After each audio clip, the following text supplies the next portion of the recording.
Coming up on The World Today, protesters in Myanmar mourn the death of a 19-year-old protester killed on what has come to be known as the deadliest day of protests, talking about Wednesday. Security is ramped up on the U.S. Capitol following reports there could be a possible plot to breach the building. Plus, the British Prime Minister Boris Johnson wades into the latest problems surrounding Brexit and Northern Ireland. Well, welcome to the program today, wherever you are watching from the world, around the world, beg your pardon. I'm Amarachi Ubani in Lagos. So we begin with protesters in Myanmar holding a funeral for a 19-year-old woman who was shot dead during one of the demonstrations yesterday. Kyaw Sin, known as Angel, was wearing a T-shirt with the phrase, "Everything will be okay," when she died. Tributes have been pouring in for her on social media, many of them calling her a hero.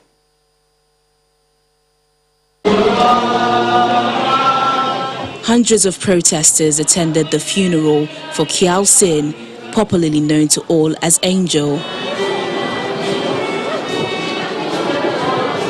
During her open casket funeral, mourners sang revolutionary songs and chanted anti-coup slogans.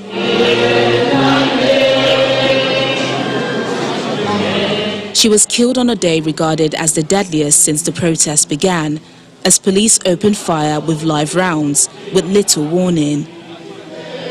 Aware of the dangers of taking part in the protest, she had written her blood type details on Facebook and requested that her body organs be donated in the event of her death.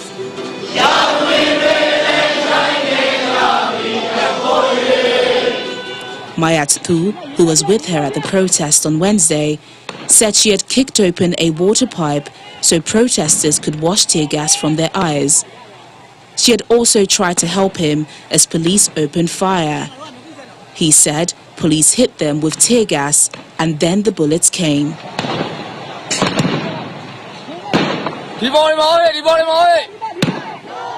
The violence came a day after neighboring countries had called on the military leaders to show restraint. The United Nations says more than 50 people have died in the anti-coup protests so far.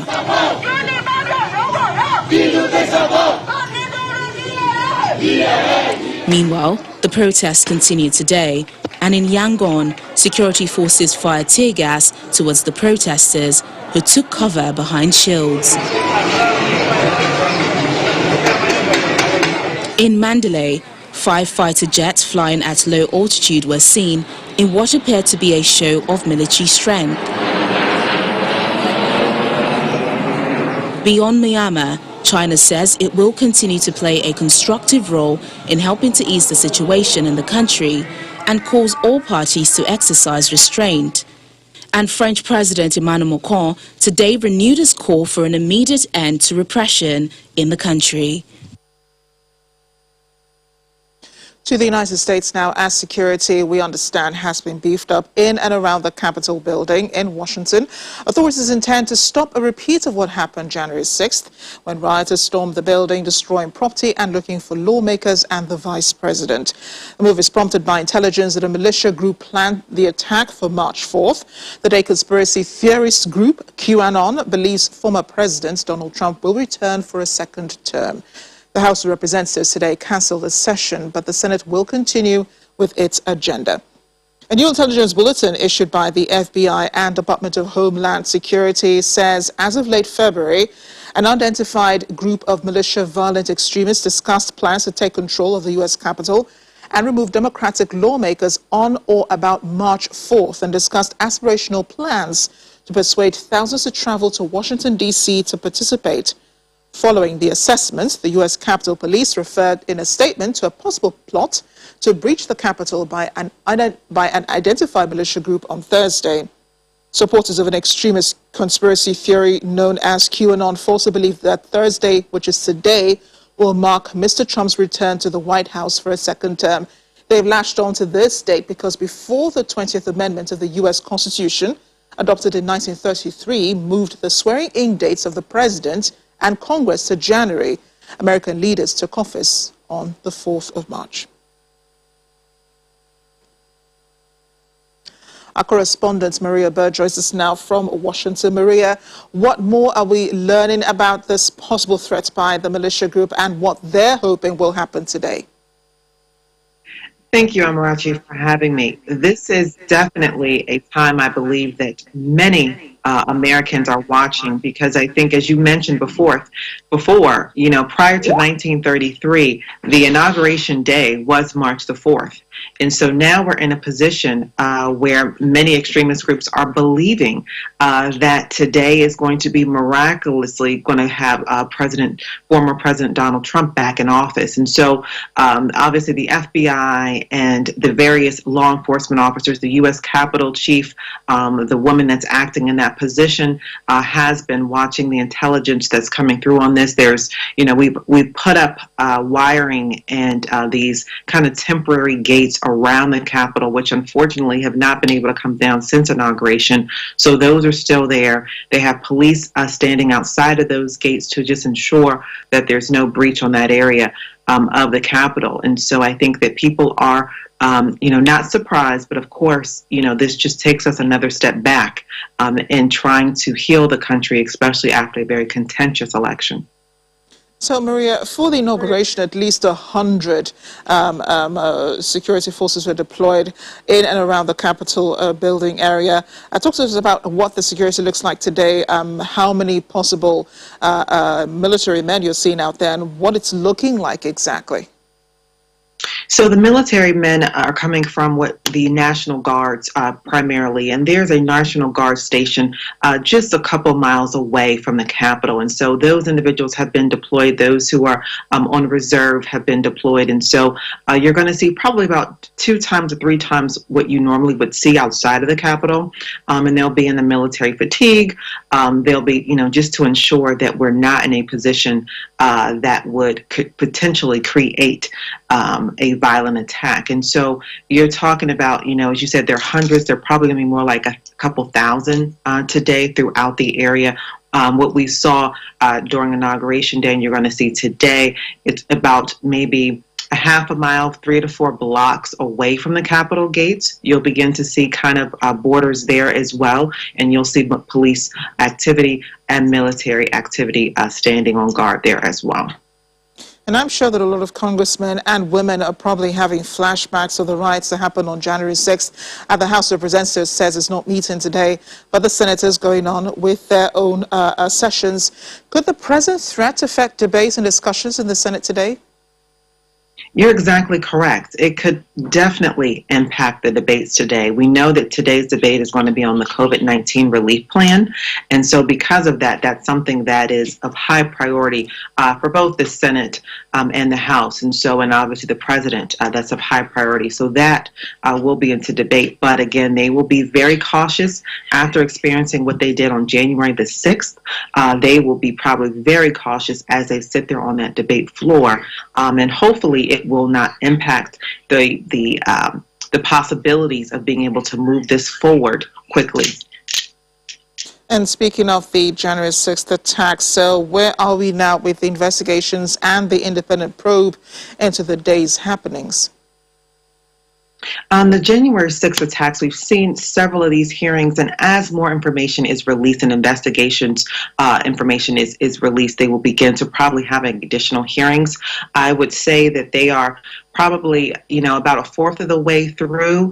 They still have many more probably interviews that will take place to try to ensure, because the real issue with this is that what's coming out is when you're starting to see law enforcement officials that have been a part of the militia groups and that were a part of the attacks on January the 6th, there's a much deeper issue here that has to be addressed. And as we've seen, President Biden has taken a very hard stand and is committed to ending systemic racism in America. And so because a lot of this is intertwined with some of the racial injustice issues that have occurred in the country, it is going to take some time to really ensure they get to the bottom of it so that they're able to address some of these systemic issues that obviously have been even brewing prior to President Trump taking office.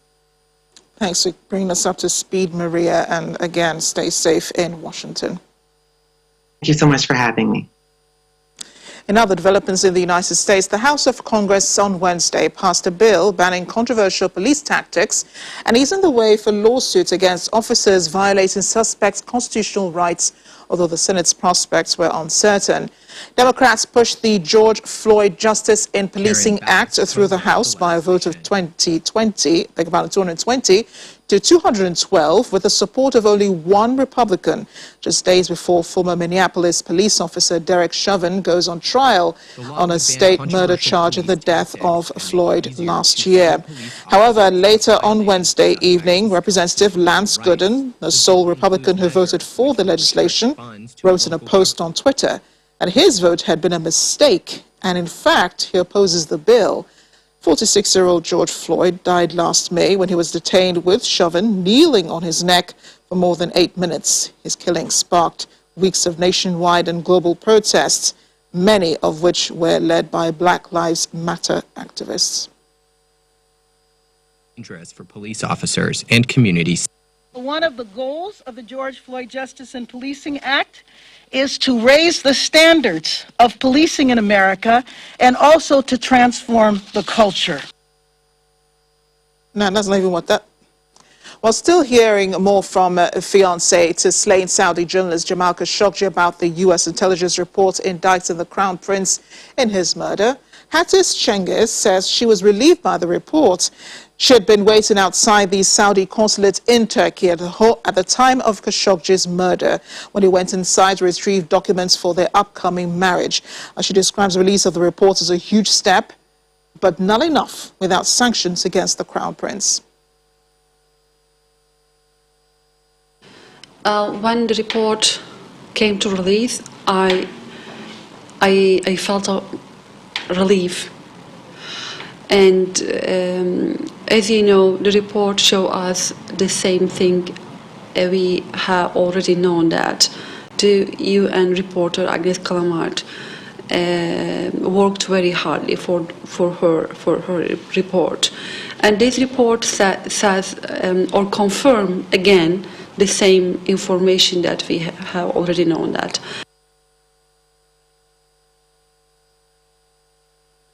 A Northern Irish loyalist paramilitary group have told British Prime Minister Boris Johnson that they are temporarily withdrawing their support for the 1998 peace agreement due to concerns over the Brexit deal.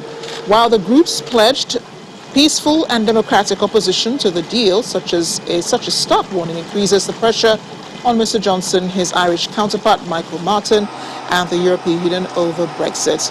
Northern Ireland's 1998 peace deal, known as the Belfast or Good Friday Agreement, ended 3 decades of violence between mostly Catholic nationalists fighting for United Ireland and mostly Protestant Unionists or Loyalists who want Northern Ireland to stay part of the United Kingdom. The Prime Minister says the latest problems surrounding Brexit in Northern Ireland could be solved with goodwill and common sense. We're taking some temporary and technical measures to ensure that there are no barriers in the Irish Sea, or to make sure that things flow freely from GB to NI, and that's what you'd expect. But obviously, these are matters for continuing intensive discussions with our friends, and we'll continue to do that. And I'm sure that with a bit of goodwill and common sense, that all these technical problems are eminently soluble. We have more stories coming up on The World Today. Here's one of them. Well, can you pass the test, the screen test for coronavirus, that is? You might want to begin to clear those pipes in preparation. Stay with us.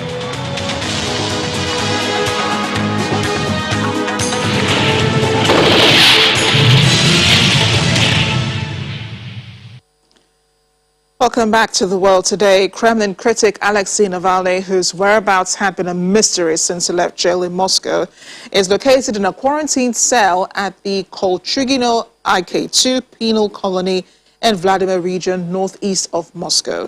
A 44-year-old was moved from jail in Moscow last week to serve a 2.5-year sentence in a penal colony, the village of Kolchugino in central Russia. His lawyer says he met Navalny at the jail in the Vladimir region. Navalny was feeling good despite the hardship. On a Twitter feed, his lawyer said Navalny was sharing the cell with 2 others but was kept isolated from the outside world with no letters.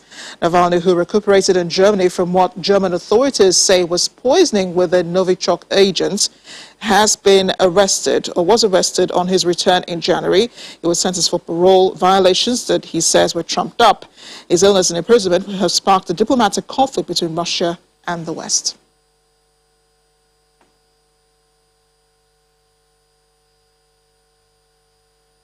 Iraq is deploying thousands of additional security personnel to protect Pope Francis during his 4-day visit to the country, which comes after a spate of rocket and suicide bomb attacks which have raised fears for the Catholic leader's safety.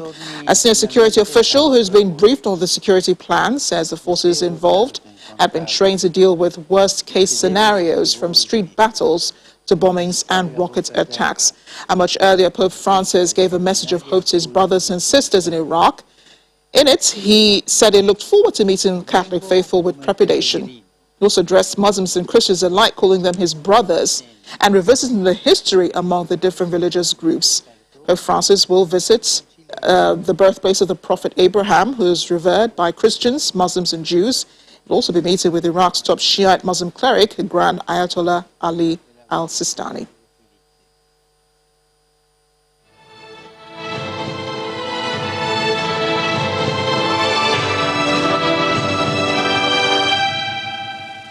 The World Health Organization says a promising 6-week decline in COVID cases in Europe has been disrupted by a rise in infections.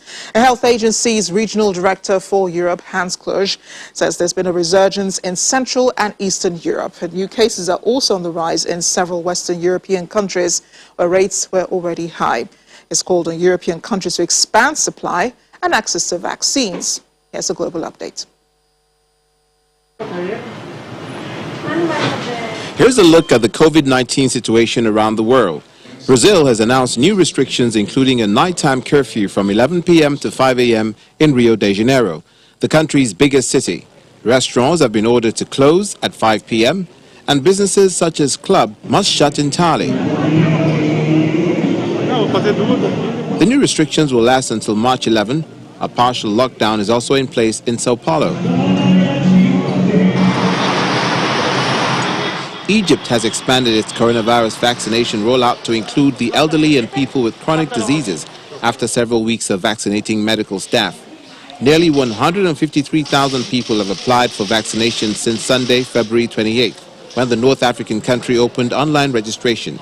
The country has prepared 40 vaccination centers and plans to increase the number after the arrival of more vaccine batches. Italy will be administering a single dose of vaccine to those who have already been infected with COVID-19. The recommendation applies to people diagnosed with COVID between 3 and 6 months previously. France and Spain announced a similar policy last month, and a move that also appears to be aimed at saving vaccine shots and boosting supplies, while EU countries are struggling to run their vaccination campaigns due to supply cuts imposed by drug makers. Finally, Russia expects several European Union countries to approve the use of its Sputnik V vaccine this month, and Moscow could provide vaccines for 50 million Europeans starting from June if the shot wins EU-wide approval. CEO of RDIF Sovereign Wealth Fund, Kirill Dmitriev, says it's promoting Sputnik V internationally after the European Medicines Agency said it had begun a rolling review of Sputnik V.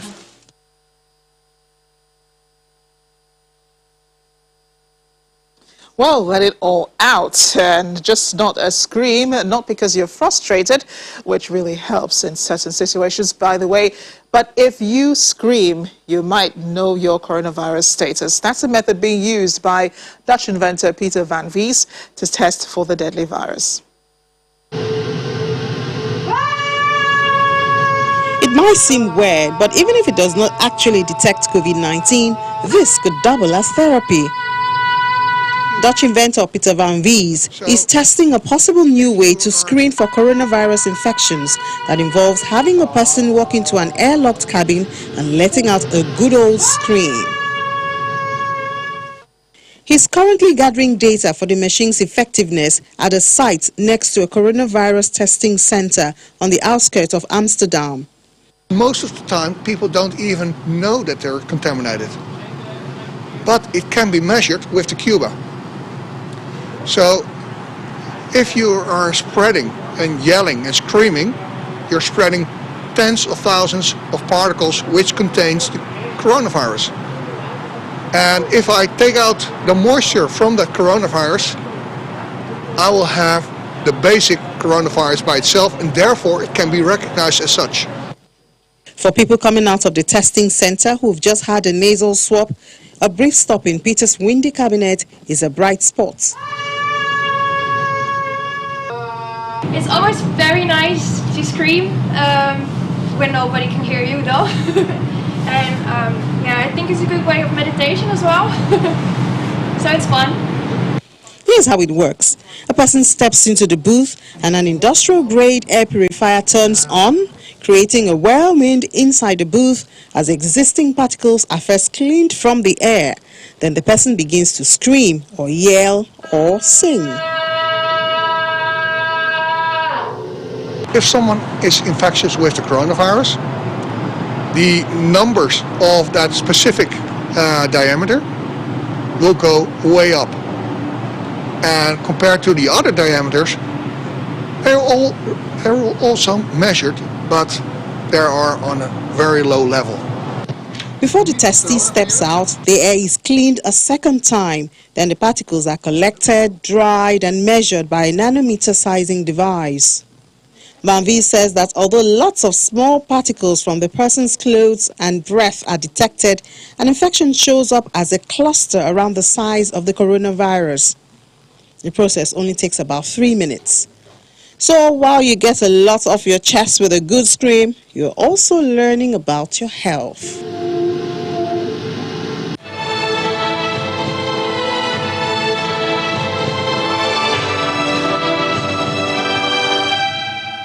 Well, a good scream is quite therapeutic, but again, scream in safety. Thanks for watching. I'm Amarachi Ubani.